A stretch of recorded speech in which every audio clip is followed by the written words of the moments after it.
Very good. So let's move on to the second talk of this morning, afternoon, evening session, wherever you are. So we have Michael Heller from the Max Planck Institute, and he's going to tell us about resurgence and relativistic hydrodynamics. So thanks for being here, and go ahead. Okay, very good. Thanks for having me, and I must say I'm very happy to give this talk. It's been quite good 3 years for applying resurgence in relativistic hydrodynamics. In my talk, I will try to take a bird's eye view, but the papers that I will focus on are these two works written with my PhD student Victor Svensson, with Alexei Kurtela, Michal P, as well as with Alexander Cervantes and Ben Withers. I think some of them might be actually in the audience. Let me start with the introduction. So I guess the topic can be seen as a bit unusual for this community, in a sense that it's supposed to be about applications of resurgence to high energy physics.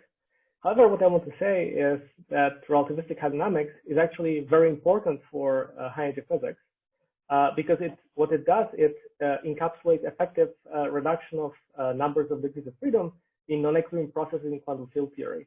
So basically, when we talk about non-equilibrium processes in quantum field theory, relativistic hydrodynamics very often pops up, and we have to understand it. When it comes to the instances where we need to understand it, I would like to stress that the key application, probably most of you have heard of it, are applications to heavy ion collisions at RIC and LHC, where relativistic hydrodynamics is really crucial in order to understand the data in terms of, microscopic goings of whatever is happening there. But more recently, it also became of interest in neutron star mergers. And I should say that when I talk here about relativistic hydrodynamics, I crucially want to emphasize that we want to describe the effect of viscosity. And of course, many of you heard as well about the membrane paradigm. And basically, what I want to encapsulate by the statement is that relativistic hydrodynamics has long-standing connections with black hole physics. And these days, black holes account as part of the high energy physics research front. So in order to bring everybody up to speed, let me say straight on like what I will be talking about. And in this talk, I will devote most of my energy to discuss large order behavior of relativistic hydrodynamics seen as a classical dissipative effective field theory. So what I mean by this is that in hydrodynamics, we start with equations of motion for conserved quantities, and the quantity of interest for me in this talk is going to be the expectation value of the energy momentum tensor obtained either from quantum field theory calculations such as holography or kinetic theory, or maybe from some other model. And in general, such an energy momentum tensor is going to have say 10 components subject to conservation equations. And these components are going to obey some very complicated, so to speak, equations of motion, or the rules of macroscopic dynamics, being a quantum field theory or holography, where these are Einstein's equations with negative cosmological constants, etc., etc. And the idea in hydrodynamics is that the energy momentum tensor is expressed in terms of actually 4 variables. So we reduce from say 9 or 10 independent components to 4 variables. And the price we pay is that we specify the expectation value of the energy momentum tensor in derivative expansion.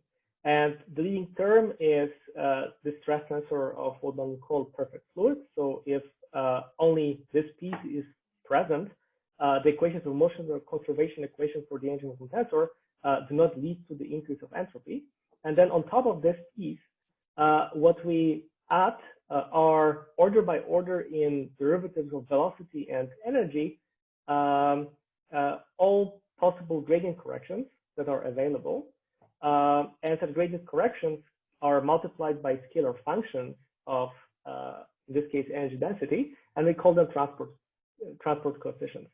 And now this whole analysis here is dictated by the symmetries of the problem. And the only way microscopics comes into play, so say the question, what kind of quantum field theory you take into account, et cetera, is at the level of the equation of state that tells us how the pressure depends on the energy density, or how the shear viscosity depends on the energy density. If we have a bulk viscosity, and if yes, like what are its properties? And what I want to emphasize is that this gradient expansion is an infinite expansion. There are infinitely many terms. And what I will be interested in is understanding the properties of this gradient expansion at very large orders. Now, why it's interesting to look at these very large orders, basically one answer that I can give, and the other answer probably is going to occur through my talk, is that it's really important to understand the conditions for the applicability of relativistic hydrodynamics in heavy ion collisions. Therefore, it's really important and interesting to understand what are the properties of the gradient expansion on which relativistic hydrodynamics is based. So I gave a talk about these topics at the KITP conference. I believe it was November 2017. And looking at Inspire, I found about 20 developments that are related to resurgence in hydrodynamics since then. And in my talk, I'm going to cover, or at least try to extract the essence from the ones noted by the red. So these 6 papers. I want to say up front that I'm very sorry for inevitable omissions, because probably I missed some interesting developments that actually I probably even know about them, but just forgot to list them. And the message I want to convey from this transparency is that the past 3 years has been quite an active period for resurgence in relativistic hydrodynamics. So just to give you a flavor, what I want to tell you in this talk, I want you after this talk to basically understand what I mean by these 3 figures that I'm displaying for you in this slide. So the first figure encapsulates largely what I told you already, or what I told some of you already at the Resurgence conference in November 3 years ago. And these 2 things are things that were largely triggered by my participations in the conference, as well as developments that occurred since then. So this talk is going to be a success if you're going to take home the meaning of these 3 figures. So let's start. So since not everybody in the audience was actually at the KITP conference, what I want to cover is probably in 3 slides, like this whole idea that about the relation between resurgence and relativistic hydrodynamics. So one thing that I want to stress is that when I told you about hydrodynamics being an effective field theory for the expectation value of the stress tensor, and the reduction of the expectation value of the stress tensor to sort of 4 functions, 3 components of velocity and energy density, basically what's effectively hidden in the statement is that hydrodynamics is not really the whole description of the microscopic physics. And this is, of course, nothing surprising. It should not be surprising to anybody.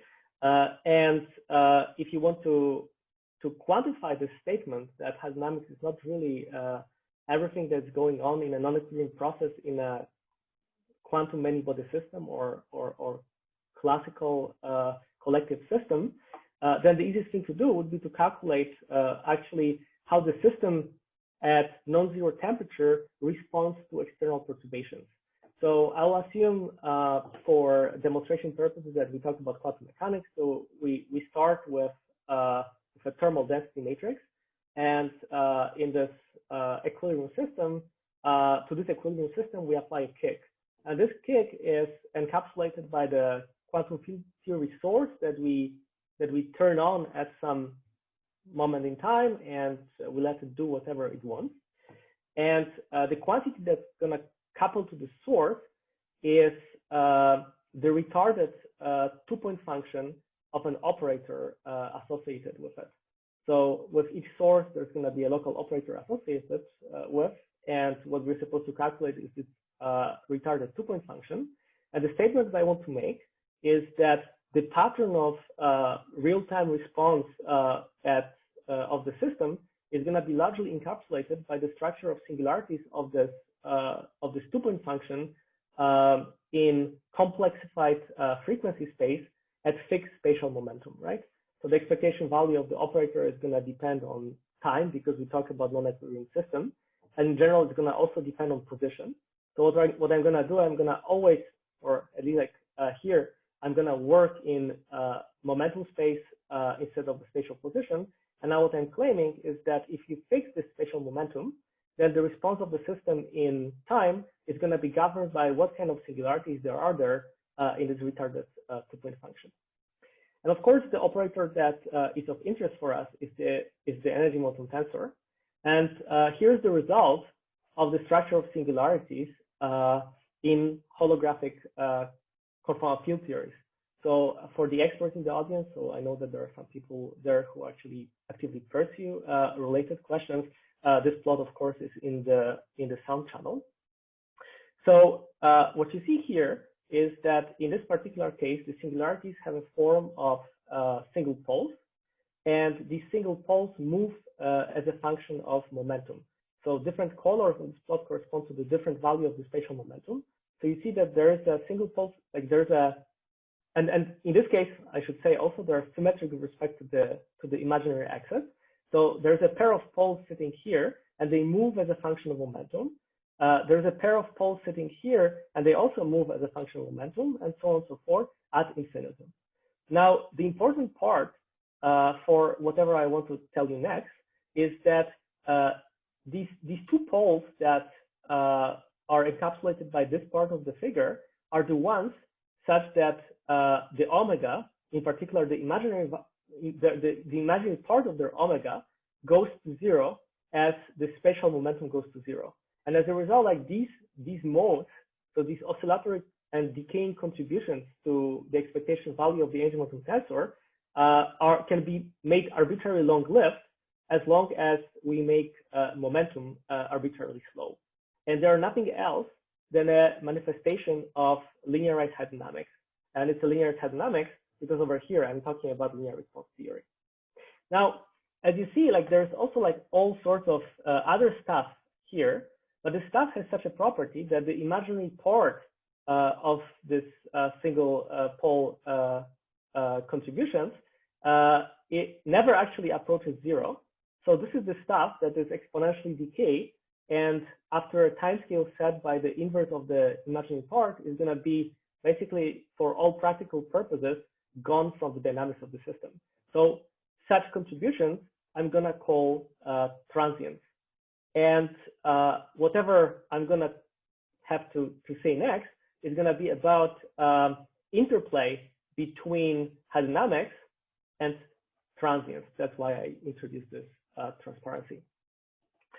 So let's move on. So let me present the first result that has anything to do with Resurgence. So far, it was quite general, and I was reviewing things that were known to the community already in the first decade of the 21st century. So on this transparency, I want to show you the result of a joint work done in collaboration with Roman Yannig and Przemek Witaszczyk that appeared online in 2015 that actually demonstrated that the hydrodynamic gradient expansion in some particular example of dynamics exhibits a vanishing radius of convergence. And later on, in 2018, Inês with friends examined the resurgent structures in this particular example. And the topic that, or like the context in which this was done was holography. So the hydrodynamic in question was describing strongly coupled quantum field theories.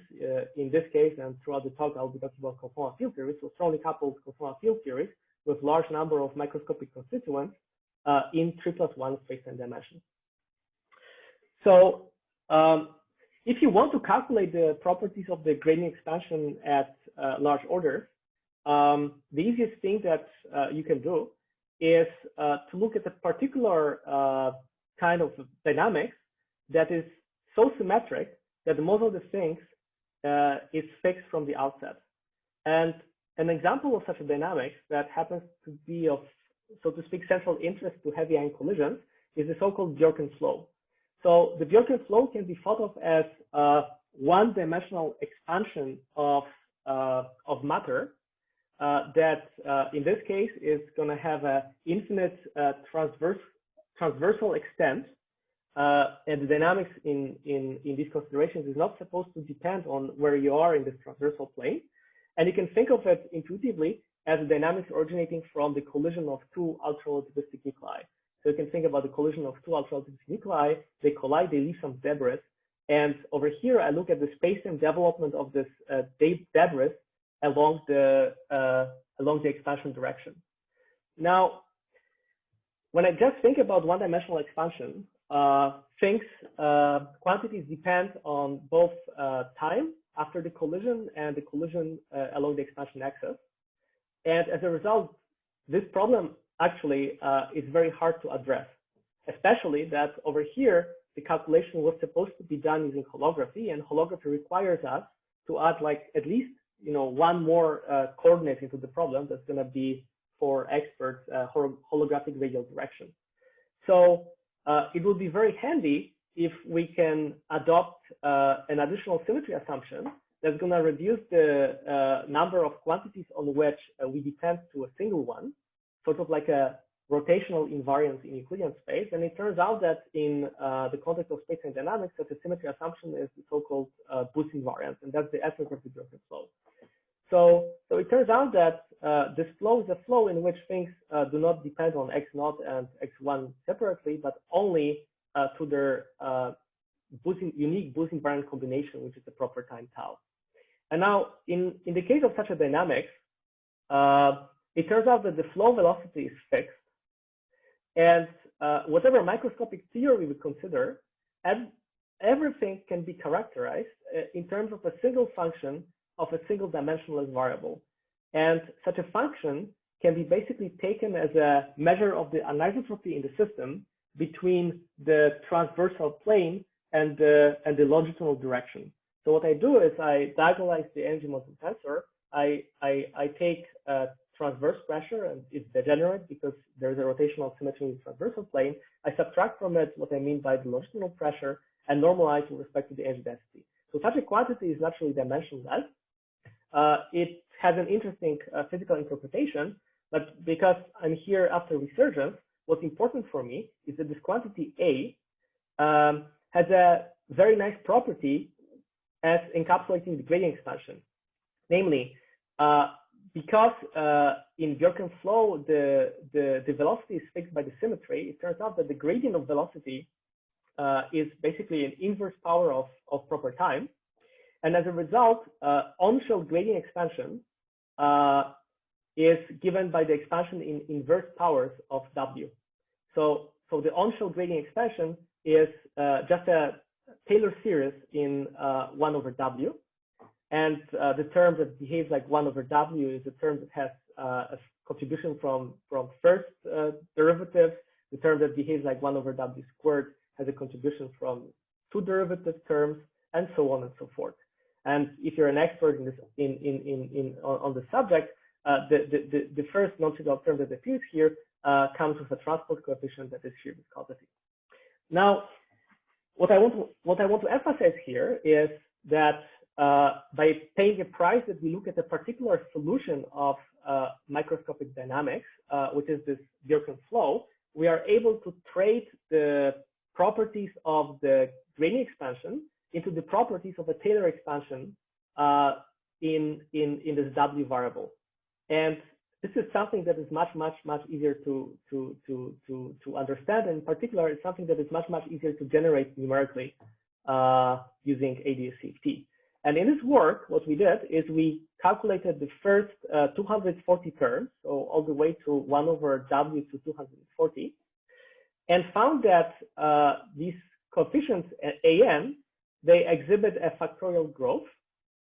And when we applied Borel-Padel technique, it turns out that this Borel-Padel technique reveals singularities, and the position of these singularities is directly related to the frequencies and decay rates of transient excitations in the system. So it turns out that there seems to be, or at that time, there seemed to be some subtle interplay between the properties of the divergent gradient expansion in relativistic hydrodynamics evaluated for this particular solution, and whatever comes on top of hydrodynamics that is not really captured by it in the standard sense. And this finding motivated me and Michal P. In 2015 to look at this a bit more closely. And the key insight from this work, as well as from subsequent development by Gökçe and Gerald, is that in the organic flow, the gradient expansion and transients form a trance series in which the gradient expansion is a perturbative part of this trance series in quotation mark, in which the coupling constant, or the role of the coupling constant, is played by this quantity 1/W. And transients are what one would call non-perturbative effects, and they behave as exponent in the inverse of what I call the coupling constant. So this was very nice, and in particular, we concluded this not by looking in holography. Actually, this paper that I quoted from 2018 by Inês in France was precisely the one in which looked at that kind of a problem in holography. But instead, we simplified the problem and considered a model, and this model is going to come back later in my talk, which has only actually one transient, and equations of motion in this case are first order ODE for this pressure isotropy A. So it turns out that such a trance series, because there's only one transient, has a single trance series parameter, and the single trance series parameter is responsible simultaneously for killing the ambiguity associated with Borel resummation, as well as it's supposed to capture the presence of non-trivial physical initial conditions stemming from the fact that this ODE is first order, and as a result, it requires specifying, for example, the value of the function at a given W.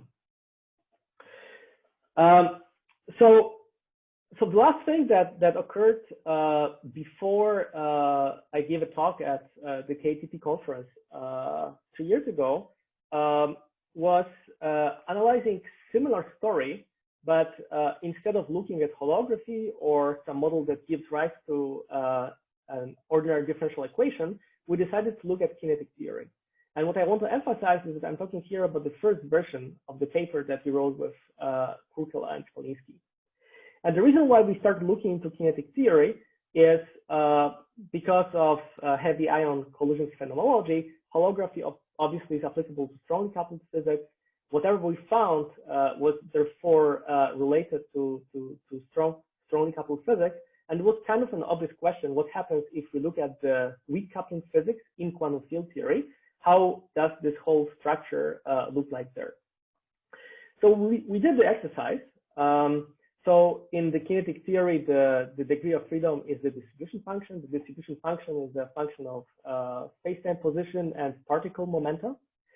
And we look at a very simple example of a kinetic theory that is called relaxation time approximation kinetic theory, in which the idea is that the collisional kernel is such that the distribution function approaches the equilibrium form over a fixed timescale that we pick at will. And this timescale is called the relaxation time. And in this model, as long as you want to have a conformal symmetry, the relaxation time has to be inverse of the effective temperature. Anyway, I mean, these are the equations of motion. We were able to run our trunk. We generated the lowest 200 terms in the expansion. No surprise, the expansion is turned out to be divergent. And this is what we observe when we do Borel-Padel. So what we see is that, I mean, on this plot, and this is, of course, a truncated plot. So there's also other structures here, and there are also, things that are not really numerically stable. So there are not really predictions of the theory. But what we see here on this plot are three sequences of poles that we know that are going to represent branch cuts. This branch cut actually is quite easy to understand because it starts precisely where it needs to start in order to account for an exponentially decaying in-time contribution associated with this relaxation scale. So this branch cut is not as mysterious as these ones, because if I were to take the predictions of the other papers or earlier papers and apply them to this figure, I would conclude that these guys actually represent contributions that are not only exponentially decaying in time, so they are transient, but they're also oscillating. And when you stare at this expression, it's going to be actually, and at least myself and my collaborators who stared at this expression for a very long time. I guess like this equation was probably the equation that took me the longest to analyze in my career, because it was, I think, very long, 2 years until we resolved this issue. It's very hard to imagine that there's going to be oscillatory and exponentially suppressed contributions associated with this equation, because everything is supposed to just decay in a time scale set by the relaxation time. So it's time to move to new developments in the next 13 or 14 minutes. I'll be talking about developments that occurred past 2017. So let me start with trying to explain what's happening here. Now, what's the thing with transients is that if something is a physical transient, then it's in principle detectable. So by playing with various solutions of microscopic equations of motion, you can try to see if a transient is really there or if it's not there. One subtlety with the case that we consider, which in these plots is this case, is that if these guys correspond to a transient, then they're not the leading transients, they are subleading transients. And with subleading transients, it might be a bit subtle to confirm if they exist or not, because they're exponentially suppressed, and maybe you need to crank up precision a lot, and maybe there are other subtleties. So with my physician and Victor Svensson, we devised a knob, and this knob is basically a scaling exponent that appears in this relaxation time parameter in the kinetic theory, so that instead of considering the theory with a scaling exponent 1, which is the conformal case, we now consider theories like theories with various values of the scaling exponent. And what happens is that as we vary the scaling exponent delta, the Borel plane plot changes. So over here is delta equals 0, so the relaxation time is constant. We don't see any additional singularities, at least superficially, and we start seeing them for non-zero delta. And then for delta equal 1, we recover what we had before. And then what happens is that for delta equals 1.5 plus a bit, in principle, these additional singularities should become the dominant decay channel. And the more delta, or the closer delta to 3 we take, the more dominant they are. So what we did with Victor was to run a very accurate numerical algorithm, try to see if we can detect such exponentially decaying and oscillatory contributions. And the answer is that no. I mean, we did not see a trace of them, even though they were supposed to be the dominant decay channel on top of the hydrodynamic degrees of freedom.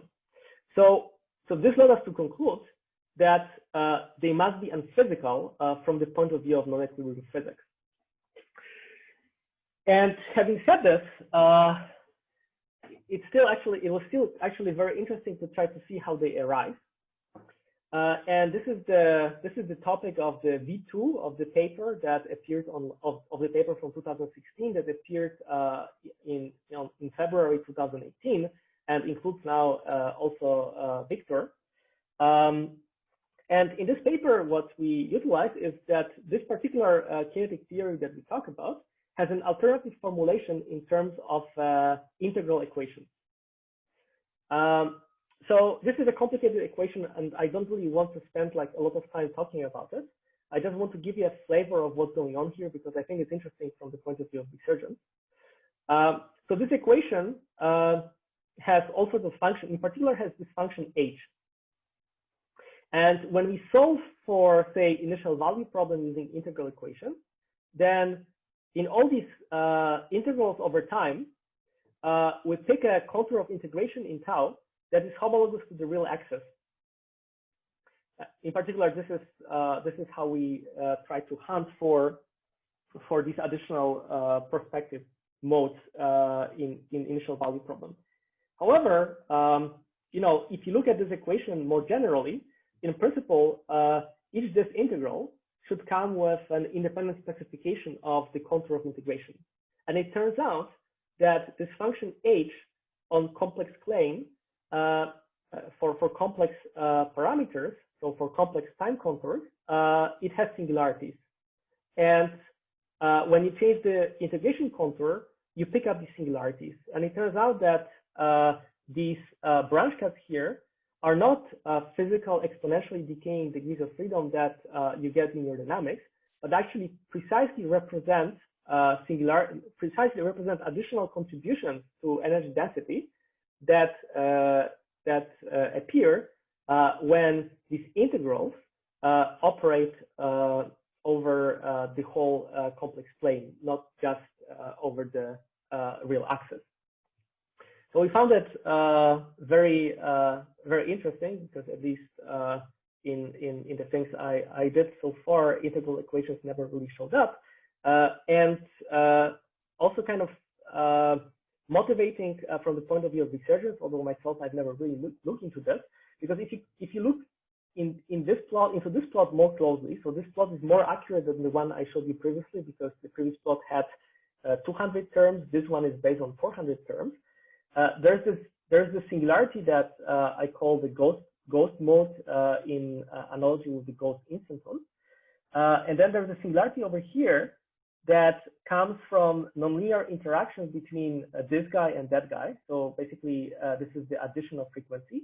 And there's another thing that originates from nonlinearity of the problem, which is that this ghost mode appears with a double frequency. So from the point of resurgence, these guys certainly make a significant difference, and it will be really interesting to understand this better. Although myself, I've never looked into this. So good. So I have a few minutes left, and I want to tell you about the last development that I'm very excited about, that is based actually on a few papers that appeared in 2018 by Ben Witters, and then another development by Grosdanov, Trance, and Tadgis.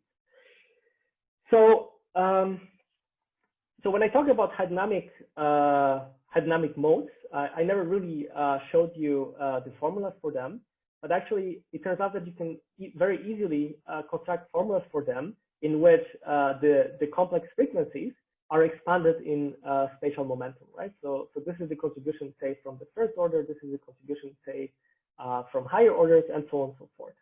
And then these references ask a question: what are the properties of the expansion of this hydrodynamic dispersion relations in momentum space? And it turns out that the answer is very beautiful and very simple at the same time, in a sense that you already know that hydrodynamics is not the full description of the system.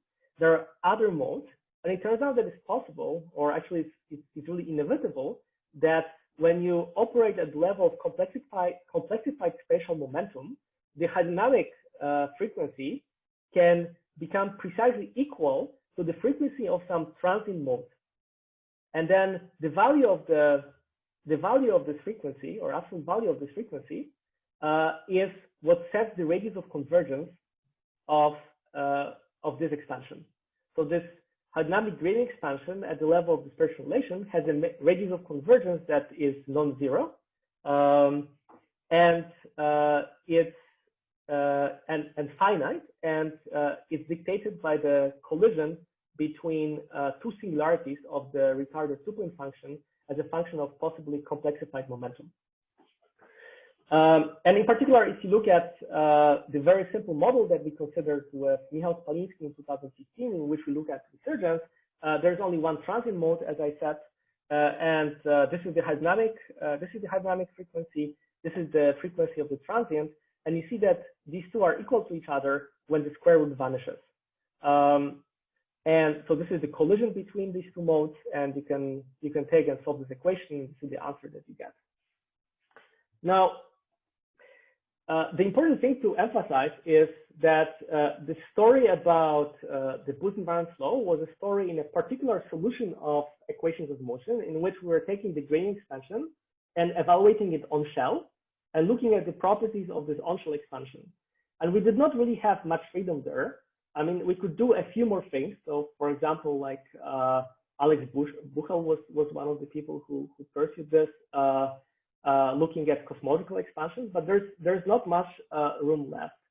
On the other hand, what would be very nice is to have a more general tool of testing gradient expansion in real space.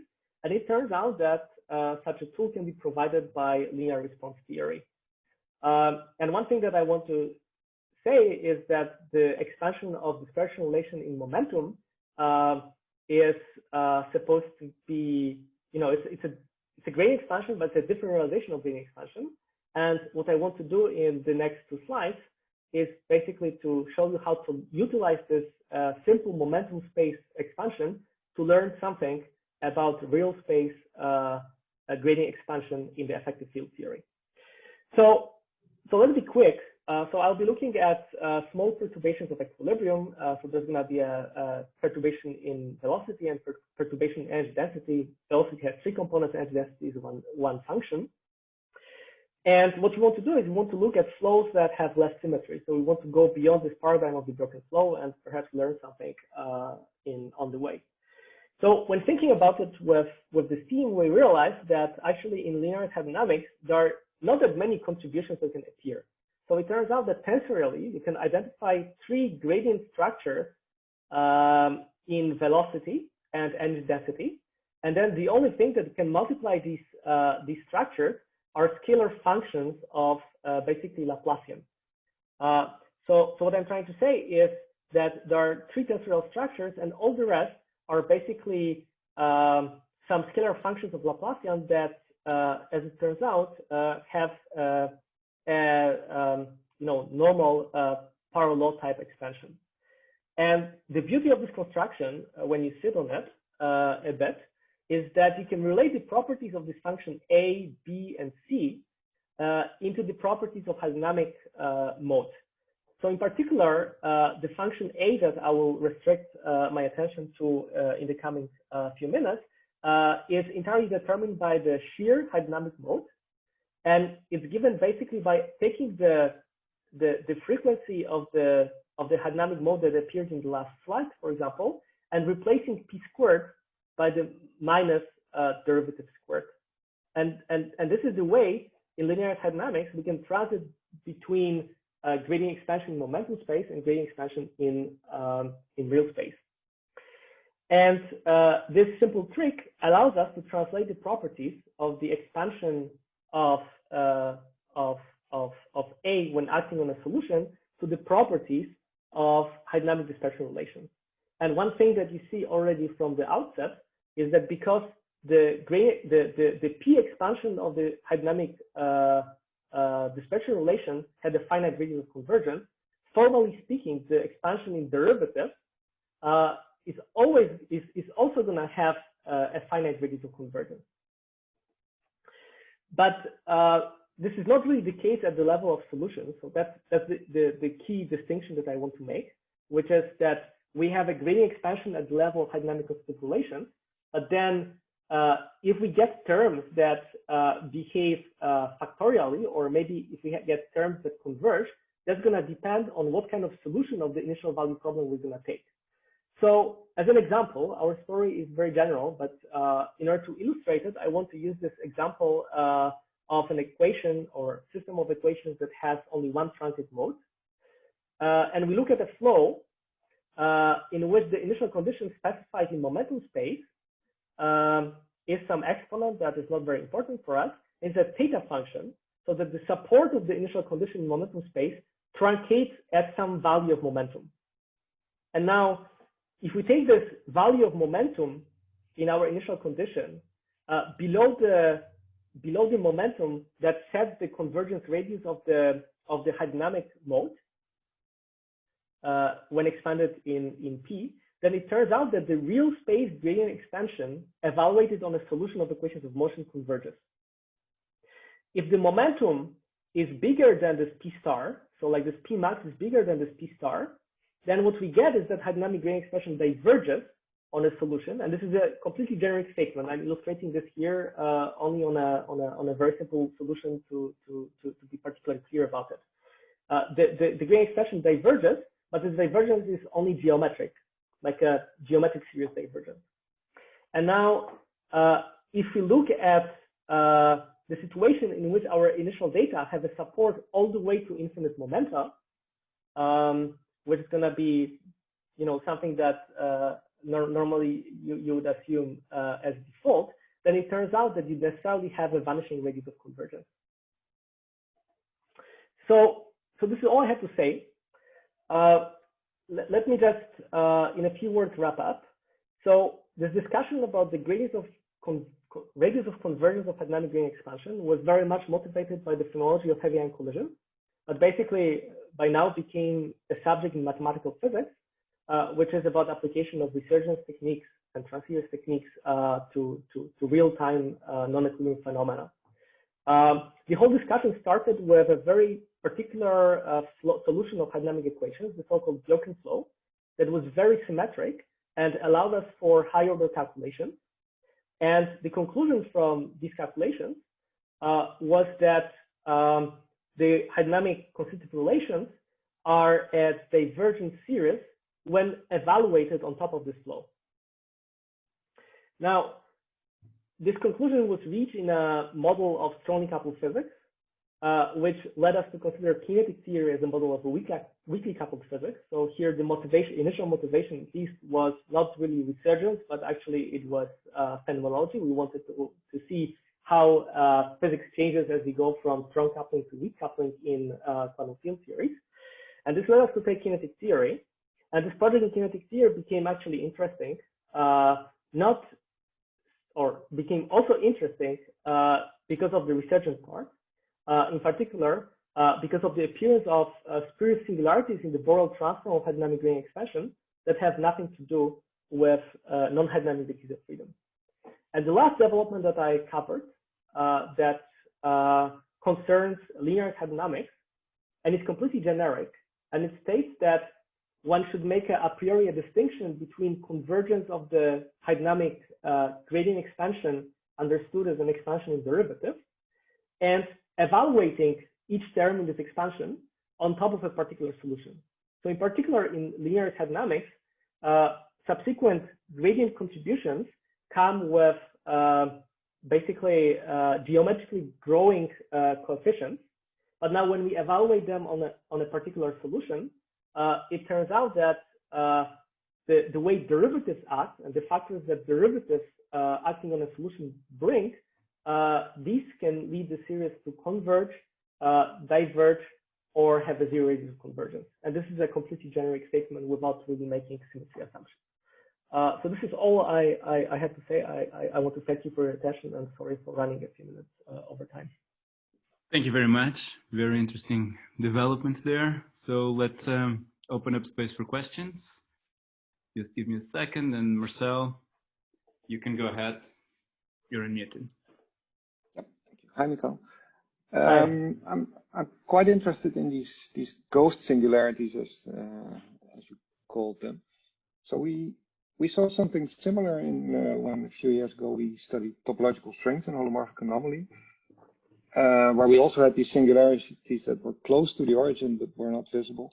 And there, the mathematical reason was that they were actually in different sheets of the Borel plane, right? If you have branch cuts, then the Borel plane gets different sheets, and they were sort of not visible from the origin. Is that the same here?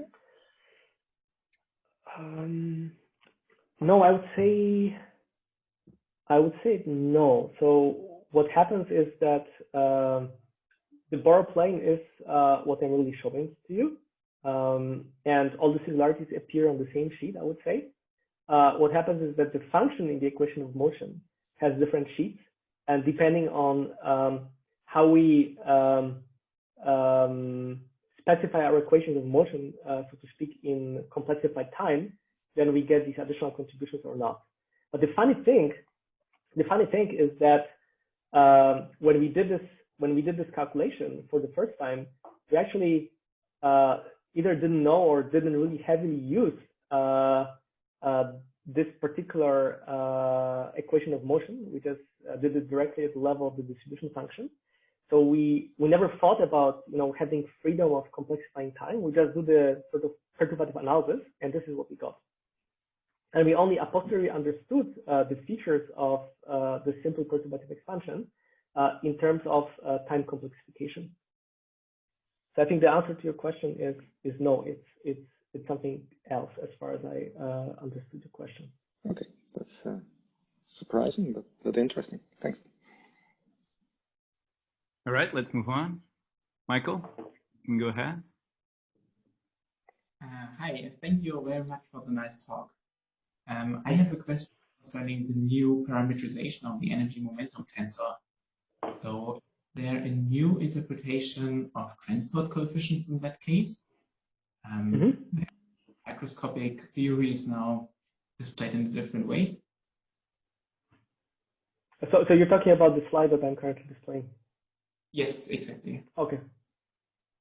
Yeah, please go ahead. Yeah. What is the shear viscosity, for example? So it should be somehow related to A, I guess. But is there some kind of new shear viscosity that you would associate in that new parameterization? No, I would not say so. So I'm not really displaying this, but what you can do is, like the name of what you call transport coefficients at this. What I want to say, let me put it that way. What I want to say is that when we look at the expansion of this A in derivatives, we get all the transport coefficients that we know and love from the standard analysis. They just appear as terms either originating from A or from B and C. So if you look at our paper, actually over there we provide the form of these coefficients up to, I believe, third order in derivative expansion, which is like the highest order that was explicitly constructed. And we just identify, or like the only thing that we do, you might say we rename various contributions, but like all the old contributions are there. It's just a matter of reshuffling them.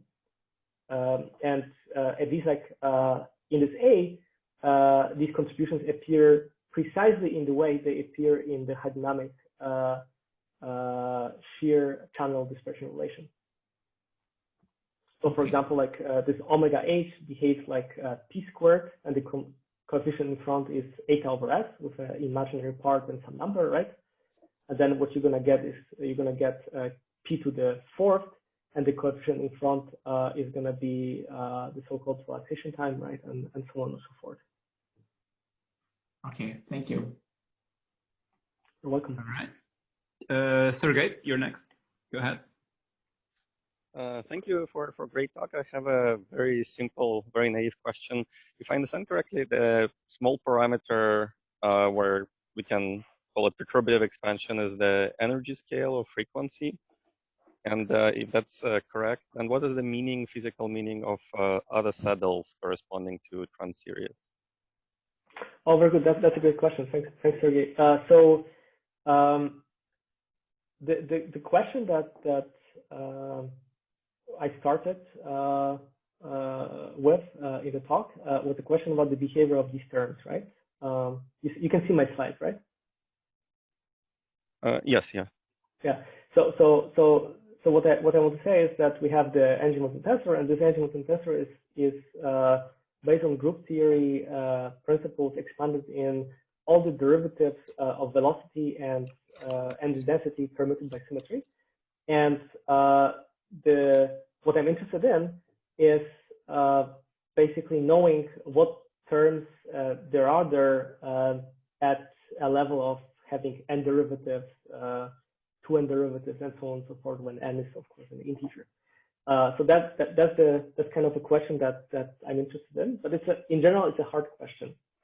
Now, the answer to your question is easy in the case of the Resurgent flow, and I know what it is. Namely, what happens there is that contributions with n derivatives of velocity and energy density, they all collapse to a single term, which is some number that is related to the particular microscopic theory you consider, divided by basically time to the nth power. So this W, you can think of it as time. And when you look at the Borel-Padda transients, the singularities that appear there are exponentially suppressed contributions in time to A. And these are precisely these guys. So this is the place where there's the cleanest interpretation of singularities on the Borel plane, if I understood your question correctly. And similar analysis you can also do in other simple flows, which are the cosmological flows. And there are works on this that I guess I also list here on these slides. However, in this more general case, it's not entirely clear to me yet. I mean, we are actually discussing this currently with my collaborators. One thing that surprised me that at least I wasn't aware, but in the end probably is trivial, is that I always thought, what is the reason for the divergence of hydrodynamic? And I always ask myself the question, what is the reason for the divergence of the hydrodynamic gradient expansion? And as I said to Sergey, for the Resurgent flow, various gradient contributions evaluated on shell collapse to just a number times the power of time. And a priori, I could single out two logical possibilities. One logical possibility is that it's the number of gradient terms that start behaving factorially, and the factorial divergence we get because of the number of terms that is so large. Or maybe these are like the single terms that give rise to factorial type behavior. And from this example of linear hydrodynamics, so this plot, you might think, the answer certainly, or it seems that the answer is not that the number of terms grows very strongly, although it's possible, but actually that this factorial divergence of the gradient expansion comes actually from particular terms that contribute as n factorial. However, when you think about this expression in functional terms, how to think about the other saddles, the other contributions, I don't have like a great way of saying this now. However, I would still expect them to be directly related, so to be incarnations of these non-hydrodynamic, so transient degrees of freedom in non-equilibrium situations. But we have not worked this out yet. Thank you. All right. Thanks for the question. Nobody is on the line. Anybody wants to make further questions? Last call. I cannot see anyone, so you have to raise your hand. Well, if not, let's thank Michael again, virtually. I'm sure everybody's clapping. It was a very nice talk. And I guess we'll all meet up later, in the middle of the night, the morning or the afternoon, depending on where you are. It's in about 5 hours time for the last session of our reunion. So, well, see you in 5 hours. Yeah, thanks for questions. First, thanks for attending. Thank you. It was a very nice experience. Thank you. Bye.